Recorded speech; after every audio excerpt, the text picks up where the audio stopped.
Yo, what's going on, guys? I'm MoxieInfernape, and these are my battles for the NPL versus PPL war. So, this is a league war between the NPL, the National Pokeball League, and the PPL. So, you might be confused as to what a league war is. So, first off, I will explain that. So, the first league war was between the NPL and the other NPL, the National Pokeball League, which is the main NPL, in the National Pokemon League, which is the other NPL. So Jolt, being the leader of the main NPL, he came up with this cool idea, and then he challenged the other NPL to a league war on Twitter.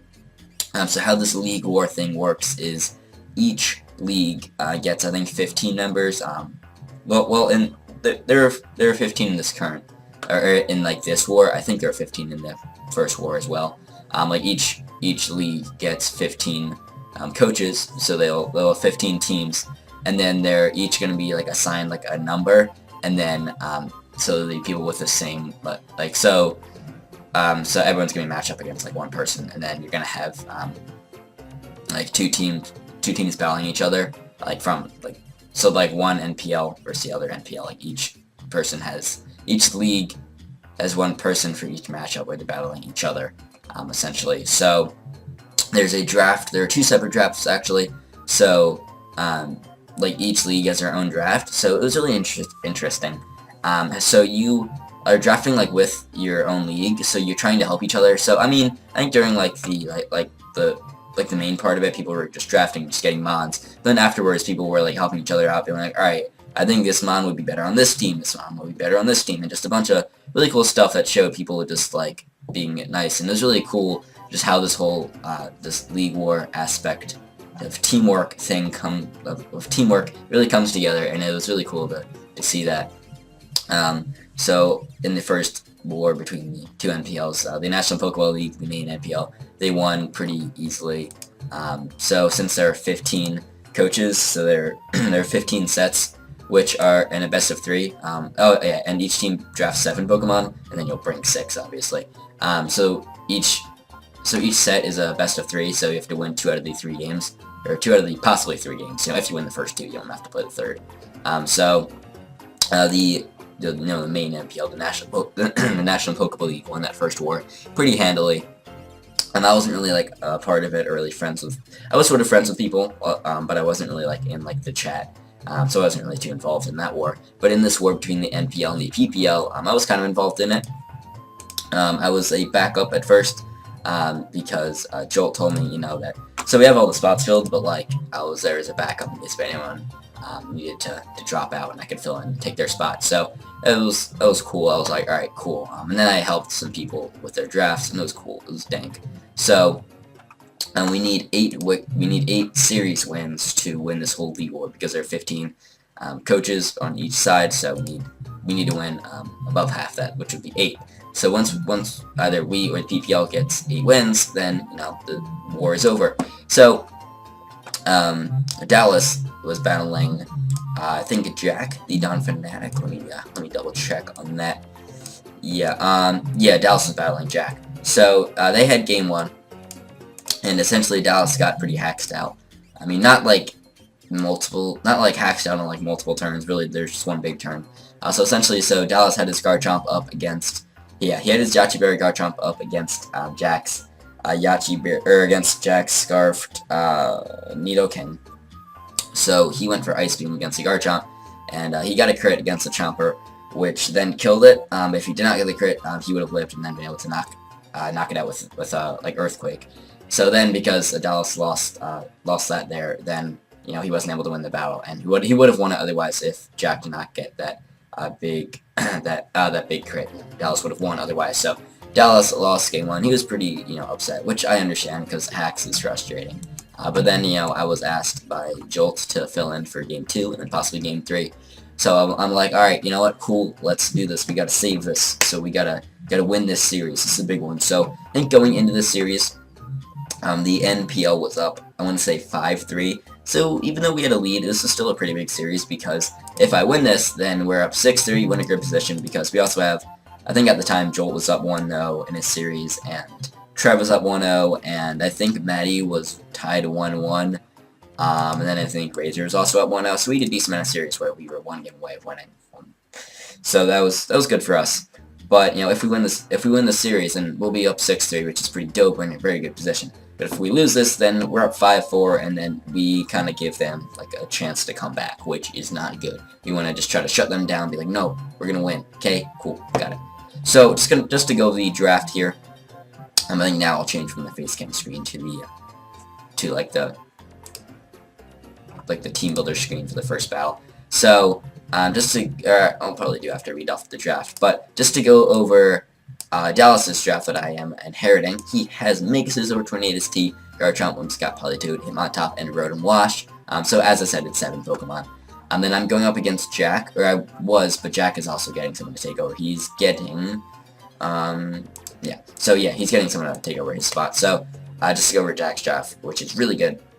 It's got Megalade, Azumarill, Sneasel, Blaziken, Electros, Nidoking, and Bronzong. So really solid draft there. It was tough to prep for that, but I feel like I have a decent matchup. Pretty good matchup here, so that's helpful.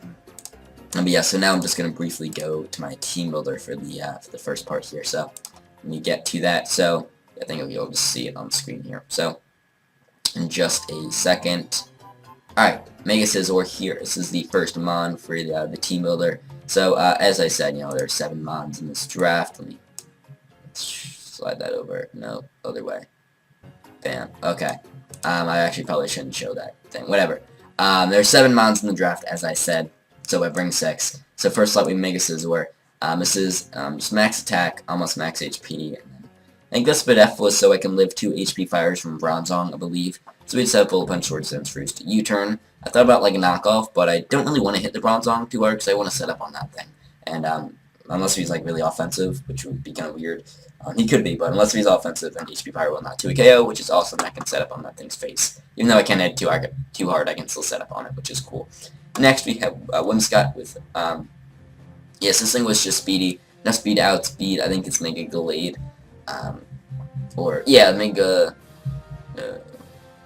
No speed, outspeed Sneasel. I didn't really need it because I didn't think Sneasel was gonna come, but I thought, you know what, why not? I'm not gonna be gaining that much bulk if I carry a little bit less speed.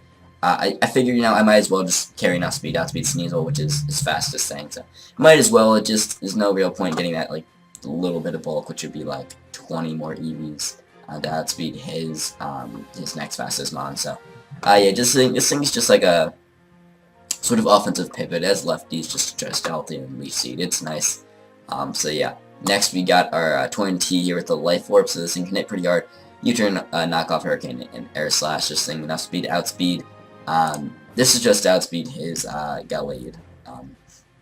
Because I figured I don't need outspeed Sneasel since that thing would probably click I showed anyways. And I'm probably not going to be staying in against it anyways. And I mean, I don't think I'll bring it. So I don't need outspeed Sneasel, so that's cool. We're mixed. Hurricane and Air Slash hits pretty hard. The U-turn knockoff is pretty nice. Then we have a Dab Chomp here, the Scarf Guard Chomp. We have Rocks, EQ, Dragon Claw, and Crunch. I have Rocks because it's my only Stealth Rocker on the team.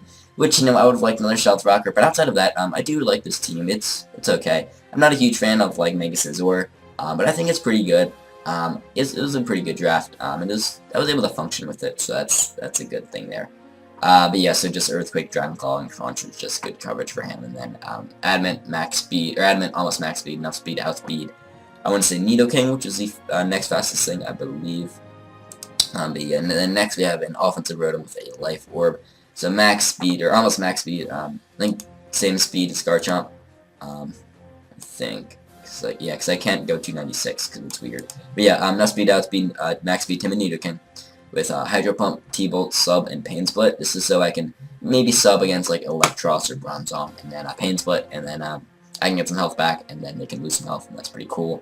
But yeah, so Sub Split with 2 attacks, and Life Orb is can hit pretty hard, and outpace his base 80s, and Nidoking. And then the last sub we have a Damp Rock on this Politoed, so I can boost my rain turns, then so I can Hurricane with this thing.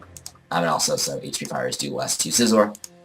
Yeah, just Skull Encore, Rest, HP Electric. I didn't really need anything in the last slide. I think I thought about Metronome because that'd be kind of funny. But I put this here just to hit Azumarill a little harder than Scald would. So I figured I might as well. And almost max HP, and then a lot of defense and bold. with enough speed to outspeed max speed adamant Azumarill. Oh, sounds about right. So, yeah, that's my team right over here. So let's get into the battle in just a second. Alright guys, so I'm back with the battle as you can see here. So I brought these 6 mobs that I just went over. And he brought everything except for Steamsol, which is what I expected. So I'm like, alright, okay, cool. So I think I lead to Mega Scizor, so I'm like, alright, I can probably like U-turn against something. So I Mega Evolve here and go for U-turn. I kind of thought he might have enough speed to outspeed me. Now I did not have speed on this Mega Scizor. I should have in hindsight. But I thought, you know what? He could outspeed me, but I feel like I don't think he will, and I feel like it's worth it to risk it because I need damage on this thing. Because, you know, I have a lot of ways of chipping this thing down and weakening it, but I don't have a great way of just hitting it hard and just breaking through it right from the start. So this is gonna be a little troublesome for me to deal with right now. So I do not outspeed him, and I take a flamethrower, but I do live it, which shows me that he's max, or that he's no special attack. So he's probably like max speed. And timid, and probably like max HP, I think, judging on that U-turn damage and judging on the flamethrower damage. So I bring in Rotom, I outspeed and click Hydro Pump, he lives it, and then I think he Giga Drains, gets back a good amount of health. So here I have to click Hydro Pump again. I cannot click T-Volt, so it will not knock him out. I miss Hydro, which is unfortunate, but I'm like, it's Hydro. Can't say I didn't expect it. It is what it is. So yeah, he goes for Volt Switch, gets off some chip damage, but I do live. I thought about going into Torn, but I thought he could T-Bolt because that would knock me out anyway. So he brings in this, but since I'm max speed and timid, and this thing is base 80 in its normal form, I know that I can actually outspeed it and get off a hit first. So I think I go for Pain Split because I decide I'm really low and you're at max health. So that's pretty smart. You know, that makes sense. So I go for Pain Split, which puts that thing in T-Bolt range. I'm like, alright, I can just click T-Bolt, knock that thing out. I don't have to risk missing a Hydro. So here I just click T-Bolt, get damage because I needed damage for like Garchomp to kill it, and I didn't want to risk missing another Hydro, and it was just nice to get damage. So I get the full para, which didn't matter too much. It was a little unfortunate for him, but he didn't get full para anyways. Didn't even matter because I died to Life Orb. So I just bring in Torn, click Air Slash. He might have switched out if he was not para'd. So it could have mattered, and then he could have gone into Bronzong, which could have eaten up the hit. But like, I feel like it was okay because either way, I would have kept Torn alive to bring it in later and kill this Galladier. So I don't think the para really mattered much. So he brings in the Bronzong as I thought he would. I just get off chip damage with the U-turn. Bring in Scizor because I think you're either gonna click Gyro Ball or Rocks here, so I can bring in Scizor and then I should be able to outspeed this and get off a roost. So Scizor is gonna be able to stay alive and not stay, I guess, active or just be a part of this game now because I could have, since he's at such low health, I could have just sacked off Scizor to something at some point, but I thought I want to try to bring it in against the Bronzong so I can heal up and then try to keep Scizor in this game, try to keep it healthy to do stuff later. So I roost here again. I guess I was kind of playing with fire because he could have gotten a crit, but it is what it is. So I go into Politoed as he could high jump kick, but he goes for the Baton Pass, which is a cool play. So I'm like, alright, if this thing's Belly Drum, that's scary. I could click Scald and hope that, you know, I could click Scald and just hope for the burn. I'm like, HP Electric does a little more, and like, I don't know, I don't wanna play for a burn, so go for HP Electric as he play roughs, and that tells me that he's banded. I'm like, alright, okay, cool. I believe that no, I forget from the damage. I think he wasn't banded. I forget. I was physically defensive, so actually he was. I'm pretty sure this told me that he was Jolly Band, possibly Adamant, but no, he was. I'm sorry, I'm forgetting what I'm thinking from earlier. He was not banded.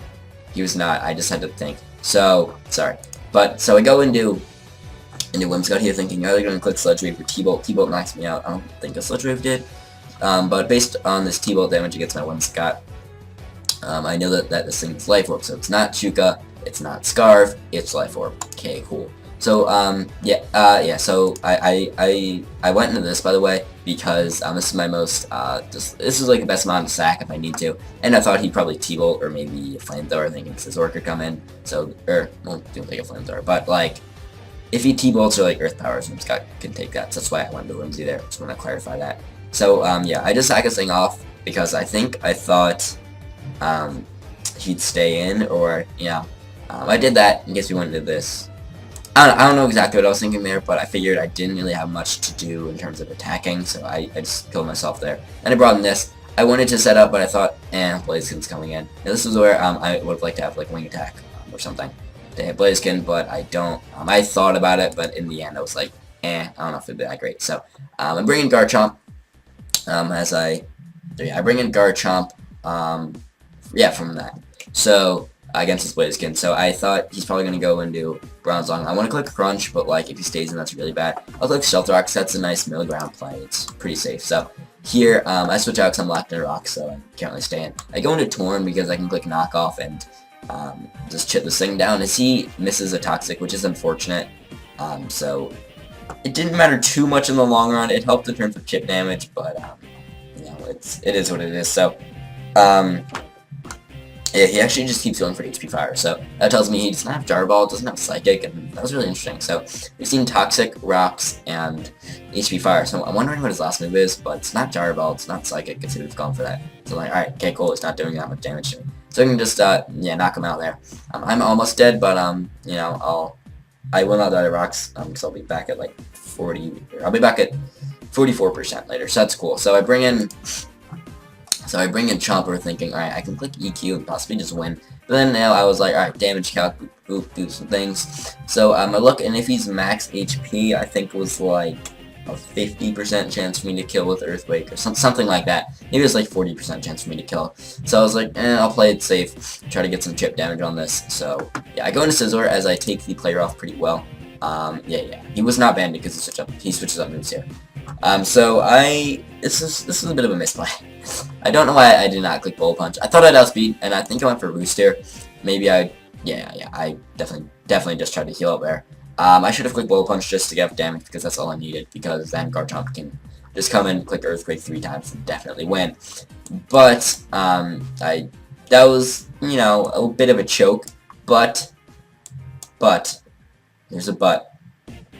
Since he outsped me, I know that he has to have, like, almost max speed. He could be Jolly and then not have as much speed. I didn't calculate that, but I thought if he was Adamant, and then, like, if he runs enough speed out, being able to make a Scizor, then he needs almost max speed. So, with that, he does not have much bulk, so from that damage calc, I know Earthquake's guaranteed to kill. So, I bring in Garchomp, and I click Earthquake, we knock him out. That's awesome. So, Blaziken could be Scarf, but I'm Scarfed anyway, so I outspeed you, I click Earthquake, you're dead. And Nidoking, I know it's not Shuka, I know it's not Scarf, because it's Life Orb, and we can knock this thing out. So we are going to be able to win this game in a 3-0. Pretty close. I choked a bit with not clicking Bullet Punch. I should have, in hindsight, but, we still won. I think I was kind of thinking that if I did not, if I was kind of thinking that I'll be able to click Earthquake and knock him out if, he needed a lot of speed out to beat us. That's what I was thinking, and that he wouldn't have as much bulk. So that was my thought process there, and then I would be able to knock him out with Garchomp. So I should have clicked it there, clicked the BP.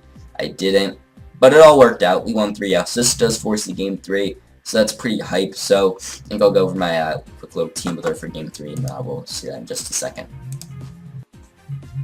Alright guys, so I'm back with the team builder for my team for game 3 here. So this is a kind of similar team-ish. So as you can see, I'm not bringing Whimsicott and I'm bringing Hitmontop, so that was a little difference there, but I will get into that. So this is Scarf Polydot here. This is a little thought that I got from Jolt while we were talking about my game 2 team. He gave me this little idea. I was like, you know what? If there's a game 3, I might use that. So I am using this here for game 3. So Scarf Polydot just does really well, because he does not have much for like a good offensive Scald, and it's really nice just to spam just like Scald or like Hydro versus team, and it's pretty cool. Enough speed, outspeed.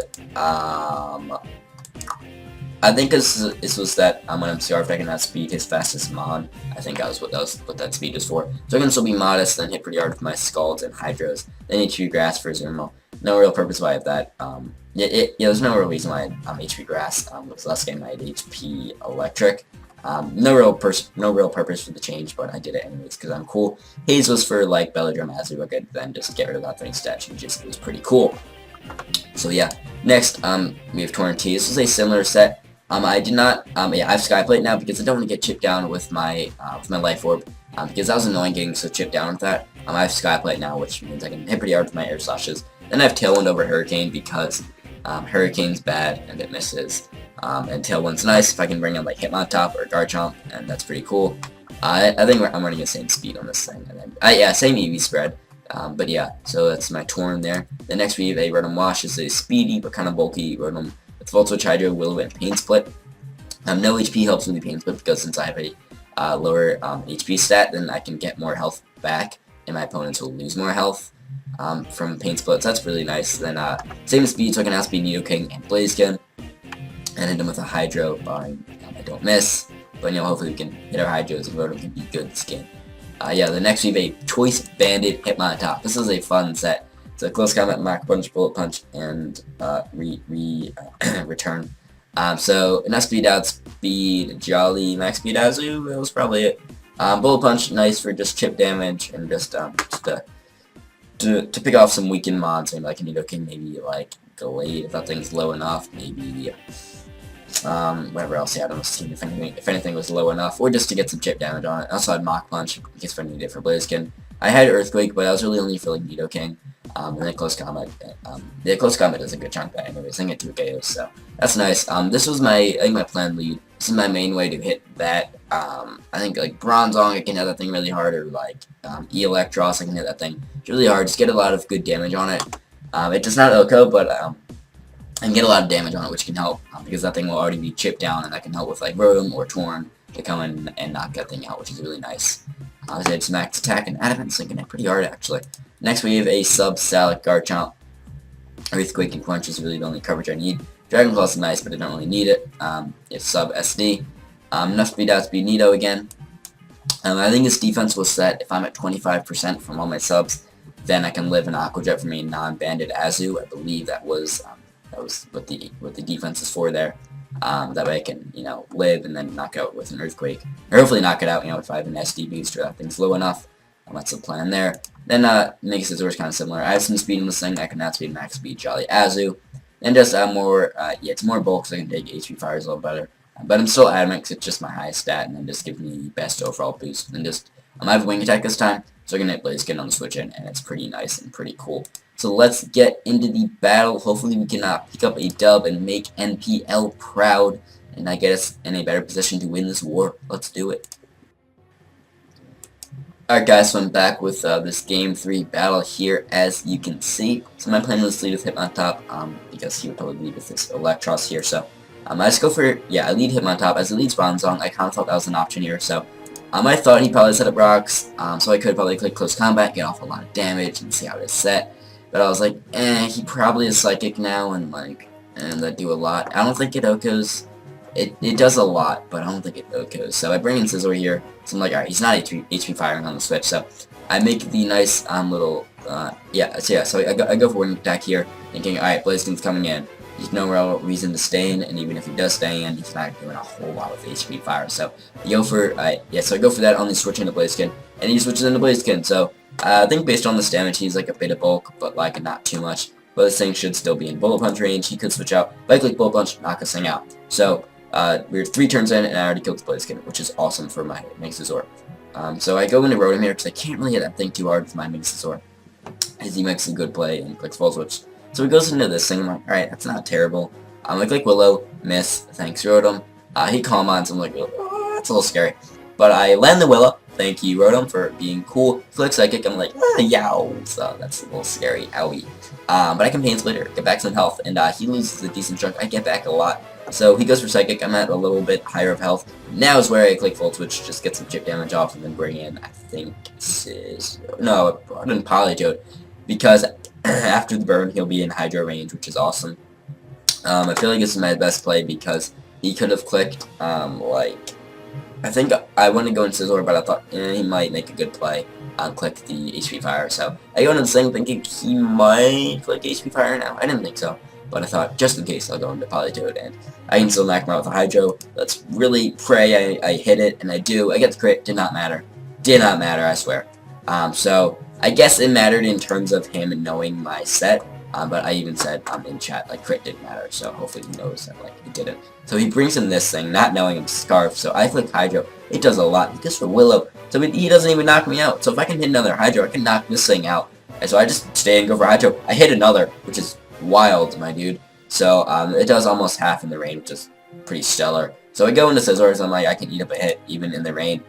So that's banded based on that Aqua Jet damage in the rain. Okay, it's banded. So like, alright, cool, dope. So here I go into my Hitmon top, I go into Groovy Pal. So I'm like, alright, worst thing you stay in and you're locked into Aqua Jet, but I thought he'd switch in this. So I'm like, alright, I can like close combat and get a lot of damage off, and it's awesome. So that does a lot, but not as much as I thought. So based on that damage, I can see that he is physically offensive, which is a little interesting. I'm like, alright, cool. So he's max defense, max HP, so he doesn't have speed, he's just, alright, okay, cool.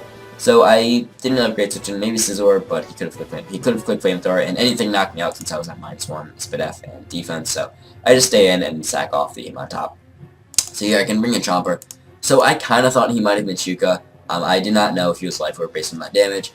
I kind of thought he might be, especially because he stayed in here. But I click sub just to, scout what he does, and if he switches, then that's awesome. But he does stay in, click Ice Beam. So here I'm thinking, alright, yeah, he probably is Shuka. But either way, my best play is still click Earthquake, get off damage, and this thing I think is in range of like Scizor, or it's definitely in range of Torn, so that's awesome. So he is Shuka, knocks me out with Ice Beam, that is whatever. So I can bring in Torn, click Air Slash, knock this thing out and switch in, so that's cool. We're up 4-3 here, which is kind of cool. So he brings in this thing, I go for U-turn, I'm like, alright, I'm chipping this thing down, it's almost dead, life is cool. So I brought in Scizor, because I'm like, I think a Bullet Punch killed from that range. But he goes for Rest, and my heart, like, fucking sank here. I'm like, shit, how do I deal with this thing? How do I deal with this thing? My whole plan was just chip this thing down, I can just get damage, I can chip it down, then eventually I can kill it with something. But he has Rest. I'm like, oh no. I'm like, alright. He might not have Sleep Talk, he might not, I don't know. But if he does, there's still a 1 in 3 chance that he gets a Volt Switch or something. Or, yeah, 1 in 3. So I'm like, alright, I gotta go into Road and click Paint Split. That's my main way of doing damage to this thing. He does not have Sleep Talk, which is awesome for me to find out. So I click Paint Split as it brings in this thing. It does a little bit cool, so I'm like, alright, I know I outspeed, he's not Scarf, we saw the Shuka earlier. Okay, cool. I'm like, alright, Rotom, please, hit this Hydro. I think if I miss, I lose. Rotom, please, hit this Hydro. I hit the Hydro. Knockout Nidoking. So I'm like, alright, I think Rotom can deal with that Electros, I think. So it makes a good play going to Rotom, knowing that I have to click Volt Switch, and Rotom's it makes a good play going to Eel, knowing that I have to click Volt Switch, because, I'm in against that. So I had to click Volt Switch there, and then Rotom was my main thing to deal with that, with both of his mons, really. So I had to switch out.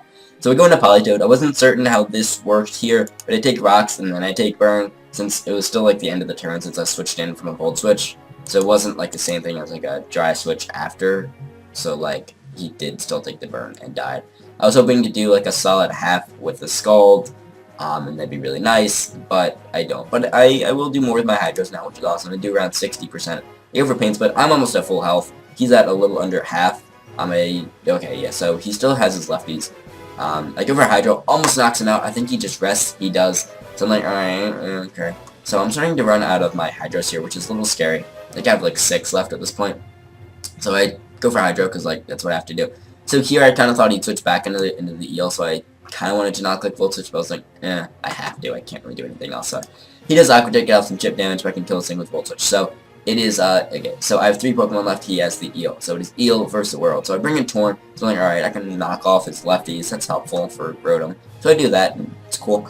So he just, he is asleep. So I U-turn, I bring in Rotom here, because, Rotom's my main way of dealing with this, and I can't really hit it with my other 2 Moms. So I just Pain Split here, because I'm not trying to waste Hydros, since I knew he'd rest here anyway, so there's no point wasting my Hydro, because I think unless I got a crit, which I didn't want to bank on, then I can't kill him, and I don't want to waste my Hydros, since I only have 8 of them in total, and I think I've already used like 2 or 3, so I'm starting to run out, which is a little scary. So here, I think, yeah, I click Volt Switch, because I wanted to bring in Scizor and keep that thing healthy, so I can switch it in as many times as I wanted, not have to worry about rocks. I didn't really need to do this, but like, it was cool, I guess. So I bring this thing back, and that's he's still asleep. So I mean, there's no point. I wouldn't have been able to knock him out with Hydros anyways. I don't think. I would have had to hit all of mine to knock him out, and barely miss one, and then he could rest. And I don't want to waste all my Hydros, so I want to wait till I'm kind of low, so I can Pain Split, and then use that as my way of getting a lot of damage on him, and not use all my Hydros. So I go for Pain Split here. as he Volt Switches, gets a crit. I'm like, oh, that's a little scary. So I think I paint, no, I Hydro Pump and miss. I'm like, oh, no, that's a little bad. He Volt Switches. I'm getting low. I'm like, alright, I have to click Pain Splitter. I have to click Pain Splitter. So I do that. I'm in a decent amount of health, and he's at around half, a little under. So I'm like, oh, that crit's scary. So Hydro Pump, I believe, from what I recall, I'm not even looking at a calc now, just from what I recall when doing this battle, Hydro does 40 to 47%. So if I land it, the roll's in my favor. But like, there's also the chance of landing it, which like, that's scary. If he clicks Volt Switch here, if I miss or I don't kill him and he clicks Volt Switch, then that'll knock me out, and then I lose, because I cannot beat the thing with Corn or Scissor, so I'm like, alright. I wanted to click Hydro here. I think I clicked Pain Split just to play it safe. That way I know I kill with Hydro. And yeah, so he clicks Volt Switch again. So I'm you know, almost dead. I'm at 70% here. But he's definitely in range of Hydro, so I'm like, alright. I need to go for Hydro now. I think he's placed to click Volt Switch because he could click Rest, and, you know, if I miss, then cool, but, like, he's just, for him to knock this out, this is his best chance because he needs to go for a Volt Switch here, to try to knock me out. So, I just go for a Hydro. I'm like, alright, Rotom. Rotom. It comes down to this, really. If I hit the Hydro, I win. If I miss, I lose. Rotom, please. I need you to hit another Hydro. Please, land this. Please. I land. I knock him out. We win. I hate hitting Hydros. Or I hate having to hit Hydros. Oh my god. That was very stressful. That was very stressful. But we land enough Hydros. We missed a couple, but yeah, it's Hydro, so you can't be too mad. But we win. We win this game. We win the series, which is huge. So at this point, I believe the score was now 6-3. And I had a pretty cool dab on my my thing here. So let me show you that. I have to change the dimensions. Hold on. Oh no, I can't. Damn it! I can't scroll far enough over to for you guys to see it. Whatever. I might cut that part out. But I had a pretty cool dab because every person put like a little like GIF on the doc after they won or lost, and then I put a little GIF of me dabbing like that, and it was pretty cool. So yeah, we win this series, and that really helps us in the war. So we're up 6-3 now in a solid position. So I don't know if I should spoil like the final score of the whole war. I probably won't, but stay updated for future games. I think like Jolt's uploading a set soon, maybe tomorrow. Maybe like Maddie will. I don't know who else is gonna be uploading their set and when, but like I don't know. I might link the doc if I can. I don't know if I'm allowed to, but we'll see how that goes. It was a really fun war either way, so glad I was able to help out Dallas and come on in and win these 2 games and get the series win. It was really awesome. I felt like a hero, and it was great. It was cool. Rotom, you came in pretty clutch. You hit all the Hydros you needed to. Probably, dude, you hit 3 Hydros out of 3. You're a pretty cool dude, pal. We're the Toad. My voice is crazy now, my dude. But yeah, thank you to Jolt for allowing me this opportunity to come on in and be helpful to the NPL. So in terms of other videos on this channel, I might do like a Major Pokemon League Season 3 recap. I don't know. We'll see how that goes. NPL Minors, that season's done. I'll be in the Minors next season, so that's pretty hype. It's pretty cool. So stay tuned for those videos. Minors Season 3 starting, I don't know when, a couple weeks I think is when we're drafting. I'm not certain. But yeah, it was really fun doing this. I think this is my last Gen 6 battle, which is pretty cool actually. And that able to come out in a win, and a big win for the NPL, so that's awesome. So hopefully you guys like this video. Hopefully you guys like this whole NPL war idea, not that, just the league war idea Jolt started, and it's a really cool idea. So definitely show some love to Jolt, and yeah, thank you guys for watching, as I said, and make sure to sub to me, sub to Jolt, and anyone else that I might link. But yeah, I'll see you guys next time with whatever video I have in store, and yeah, see ya.